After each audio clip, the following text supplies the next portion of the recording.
The Dead Road. I've always felt a great curiosity for old places. I can't explain why, but I've always been drawn to those places where time seems to stand still. When I learned about the Dead Road on the outskirts of our town, I immediately decided that I had to see it with my own eyes. It sounded intriguing. One of the oldest roads in the region, linked to many dreadful events and mysteries. Legends said that those who traveled this road after sunset never returned, but I was sure it was just rumors. It all started on a late autumn evening. I went there alone, in my father's old car, which he used to drive when he was a former police officer.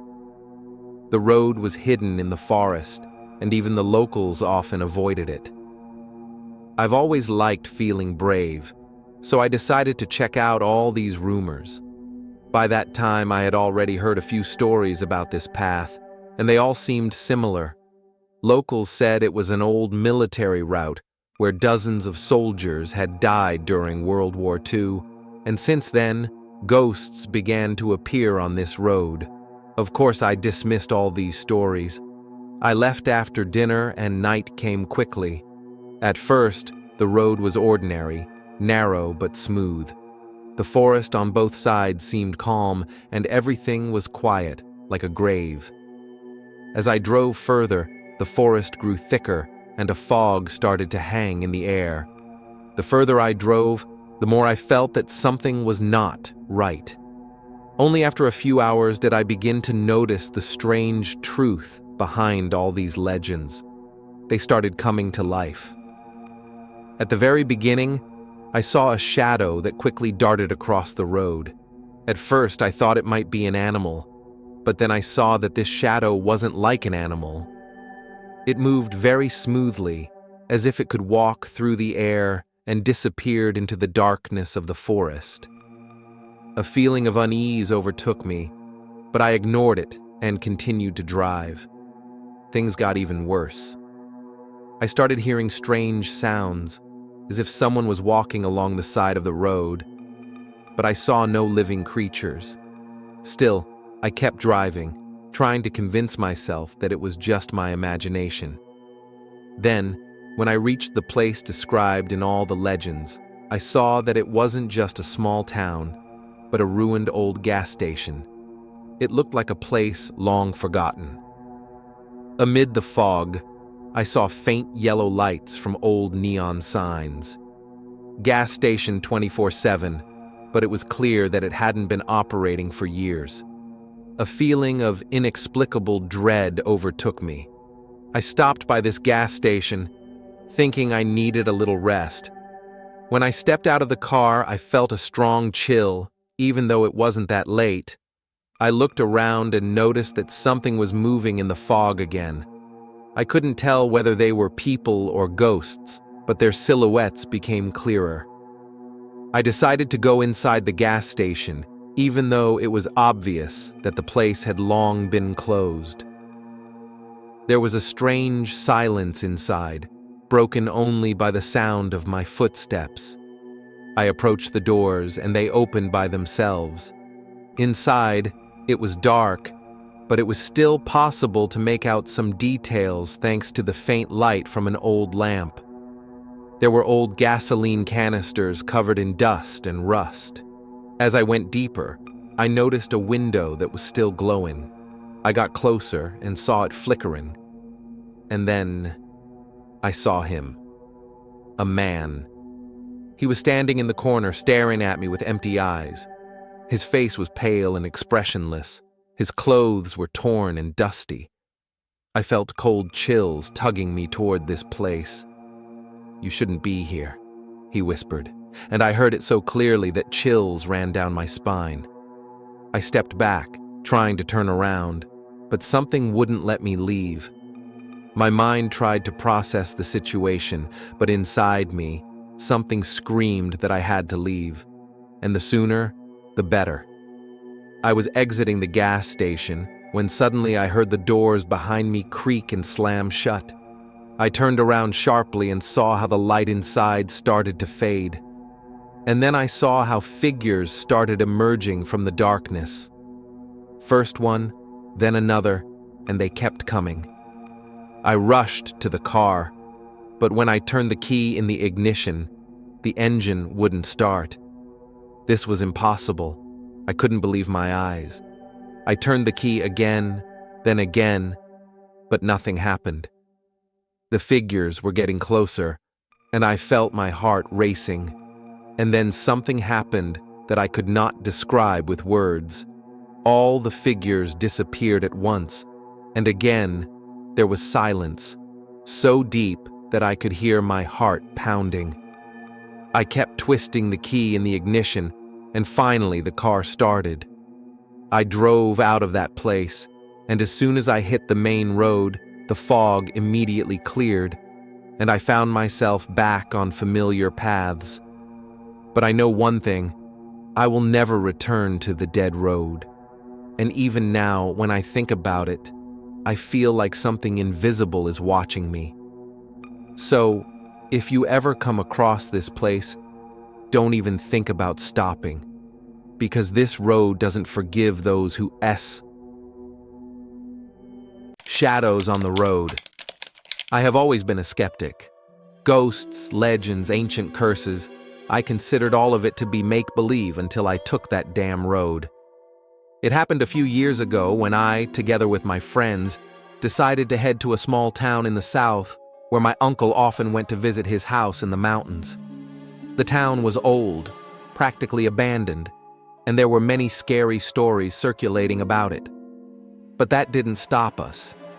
We loved adventures and considered all those stories to be just empty chatter.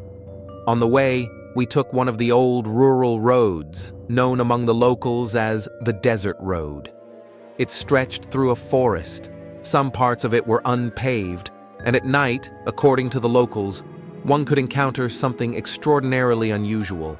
No one could say for sure what it was, ghosts, spirits, or just stories, but I didn't believe in any of it. We were driving in the evening when the sky started to cloud over. The sun was hiding behind the horizon, and the forest around us looked dark and unwelcoming. We were laughing, talking about various things, and even joking about how scared we were. However, it soon became a little uncomfortable. The road got narrower, and the car windows started to fog up as if someone from the outside had touched them. "Don't you feel that?" asked one of my friends, Max. "Feel what? Are you afraid of the dark?"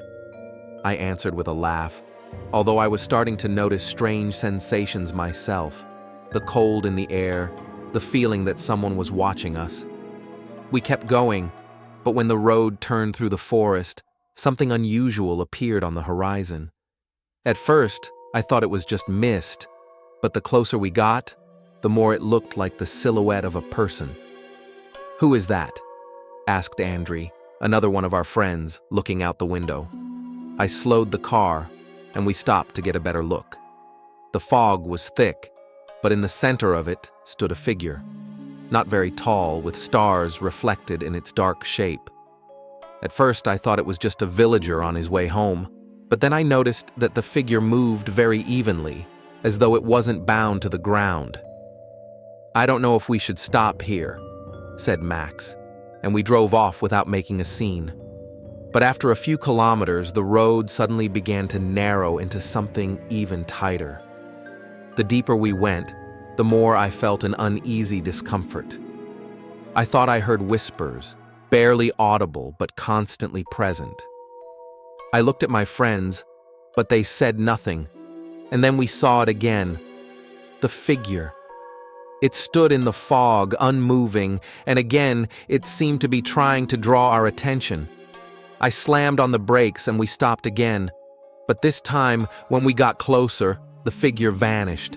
Just vanished, like air. "This isn't normal," said Andrew, looking at me. "We need to turn back." I agreed, but at that moment, I noticed that nothing around us looked familiar anymore. The forest, which had seemed familiar before, now looked alien and frightening, and the road itself had become even narrower. And then it all started. We heard someone tapping on our window. Startled, we all turned our heads in that direction, and I saw that it wasn't just anyone. It was a hand, pale, with huge fingers, reaching toward us through the darkness. I screamed, and we jerked forward, speeding away from the spot. But only now did I notice that the road had changed. There were no more signs, and everything around us looked utterly unnatural. "What was that?" asked Max, his voice trembling with fear. "I don't know," I replied, trying to collect my thoughts. "But we need to get out of here." We tried to turn back, but it felt like the road kept leading us deeper and deeper into the forest. And then we realized we couldn't just drive away. We were trapped. With each passing minute, it got worse. My hands were trembling on the steering wheel, and I noticed how the fog began to engulf the car. My friends fell silent, and there was a palpable sense of something sinister in the air. From a distance, in the dark, we saw the figures again, slowly moving toward us.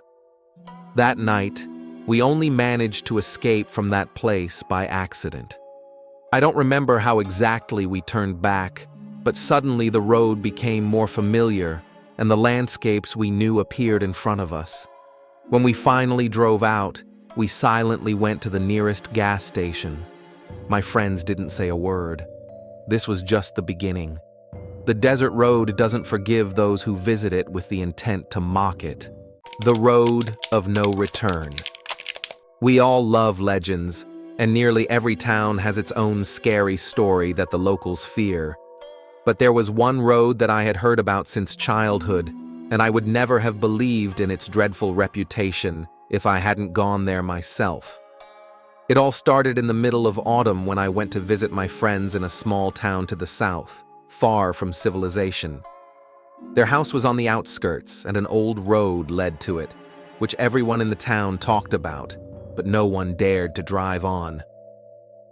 "If you want to find out what happens there, take the car and go yourself," my friend Andrew joked as we sat in his kitchen.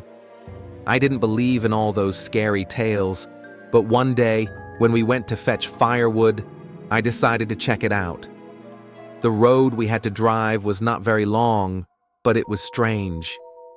It started from the main highway that led into the forest, but after a few kilometers, it began to wind as though it was trying to lead you deeper into the woods.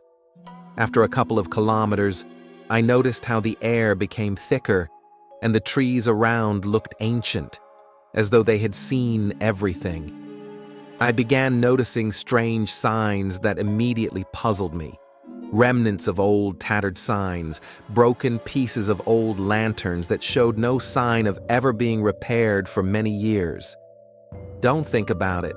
You're just used to big roads and civilization," I reassured myself, pressing the gas pedal. But as I drove further, with each passing moment, I had inexplicable feelings. I could hear what sounded like whispers that wouldn't fade away, and this started to seem strange, since I was completely alone on the road. The sounds of the forest were drowned only by the sound of my steps, but I couldn't shake the feeling that someone was watching me. Fear began to grip me, and I tried to turn back to the main road, but suddenly my car started bouncing, as though driving on uneven ground. I stopped and decided to get out to see what happened, and then I saw her. At first, I thought it was an old sign or a piece of wood, but it was a figure standing right in the middle of the road. She wasn't moving, but her silhouette was so dark and clear that I could barely make out her face. The figure looked like an old woman in a black dress, with invisible eyes. She was submerged in darkness. My heart was pounding, and I got back in the car, locking the doors. I started the engine, but the car wouldn't start. I turned the key, tried again, but nothing happened. Panic began to overtake me when I realized that within moments, more silhouettes appeared in front of me, all standing still. Their gazes seemed invisible, but at the same time, they were eerily clear. They weren't getting any closer. but I felt like I couldn't escape. It seemed like the road had no end.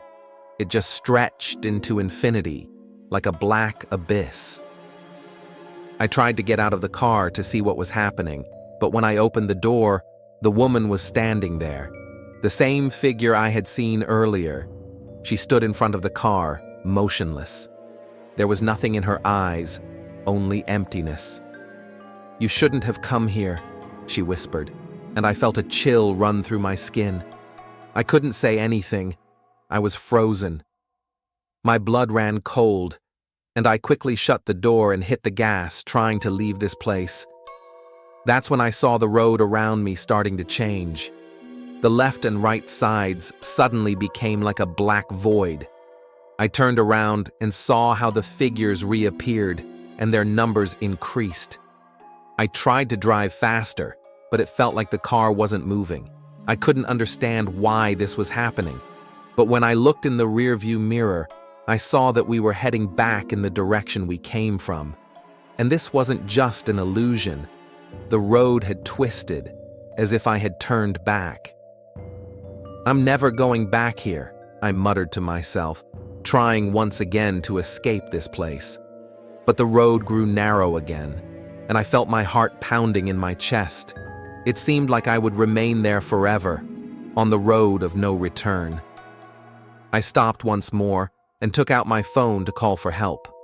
But suddenly, only one note appeared on the screen, which I couldn't understand. It was written in unknown letters that didn't belong to any language, and these symbols appeared and disappeared on the screen. I couldn't read them until the end. A few minutes later, when I desperately tried to leave, I saw light again. Not as bright as usual, but enough to see the edge of the road. I drove out, and as soon as I hit the main highway, the fog began to dissipate quickly, and with it, the sense of dread disappeared. That night, I never forgot that place. I never went back there and never listened to any more conversations about that road. And if you ever find yourself there, remember, don't try to find the end of this road because it has none.